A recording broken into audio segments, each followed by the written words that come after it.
Bonjour à tous les parents qui désirent le meilleur pour leurs enfants. Je suis Eunice Tellero du blog Éduquer son enfant et à travers mes capsules, j'accompagne les parents dans l'éducation de leurs enfants. Si vous êtes fatigué de devoir batailler chaque jour pour les mêmes choses, se brosser les dents, ranger les jouets, s'apprêter pour aller à l'école, aller se coucher, ainsi de suite, cette vidéo est la vôtre. Et dans cette vidéo, je voudrais vous partager une astuce très simple pour se faire obéir avant même de donner des ordres. Vous n'y croyez pas? Suivez-moi. Mon astuce, elle est toute simple. Il s'agit d'établir des routines avec vos enfants. Pourquoi est-ce que c'est important d'établir des routines? Parce que les routines permettent de responsabiliser vos enfants. Les routines permettent à vos enfants d'avoir une certaine sécurité parce que les changements d'activité deviennent prévisibles. Les routines vous donnent la paix et apprennent à vos enfants à se discipliner. Sans routine, la vie est vraiment pénible. Et si vous observez bien, il se pourrait que vous soyez très prévisible, que tous les soirs, vous vous fâchiez contre vos enfants parce qu'ils refusent d'aller se coucher. Mais qu'est-ce qu'une routine? Votre enfant doit avoir un emploi du temps préconçu, avec des gestes bien définis et une succession de ces gestes déjà connus à l'avance. Et même si les enfants n'ont pas la notion du temps, à partir de 3 ans, vers 3 ans, ils ont déjà la notion de succession des activités. Et vers 3 ans, les enfants aiment énormément les routines parce qu'elles leur procurent une certaine sécurité.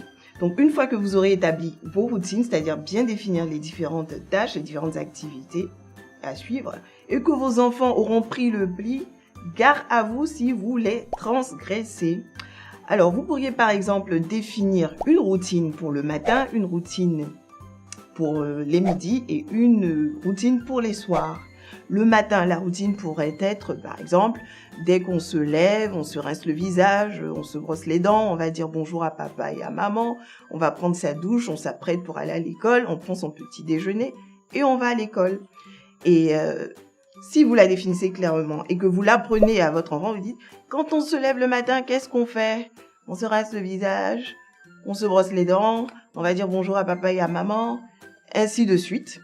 Vos enfants, puisqu'ils connaissent la succession des activités, ils auront tendance à faire ces activités tout seuls comme des grands. Et vous aurez la paix. Et la routine pour les soirs, ça pourrait être quand on rentre de l'école, on regarde un peu la télé, on va prendre sa douche, on révise, on prend le dîner, on se brosse les dents, on lit une histoire, on prie et on s'endort, par exemple. Et lorsque vos enfants auront pris le pli, gare à vous si vous transgressez une étape de cette routine. Moi, mon fils de 4 ans, il me rappelle souvent à l'ordre, quand ils finissent de manger, que je leur dis, qu'est-ce qu'on fait maintenant? Et que moi-même, je complète. Ok, on va se brosser les dents. On répète un peu tous ensemble, on va se brosser les dents. On prie et on dort. Il dit, non, on raconte une histoire d'abord. Et une histoire, ça se raconte avec un livre. Pas son livre, parce que des fois, bon, vous doutez bien, je suis fatiguée, j'ai envie de les expédier, on raconte vite l'histoire, ce que je... Non, on raconte l'histoire avec le livre. Et ces routines donnent vraiment la paix. Si vous fixez des règles claires, vous dites l'heure du coucher, c'est 19h30, ils le sauront à l'avance, et à partir de 19h, faut les encourager même à être autonomes, faut leur dire, mais c'est bien, pour ceux qui savent lire l'heure, en tout cas, quand tu vois qu'il est 19h30, comme un grand, tu vas te brosser les dents, et puis tu t'apprêtes pour aller te coucher. Et ben voilà. À l'intérieur de ces routines, vous pouvez définir même des sous-routines, si vous voulez avoir encore la paix.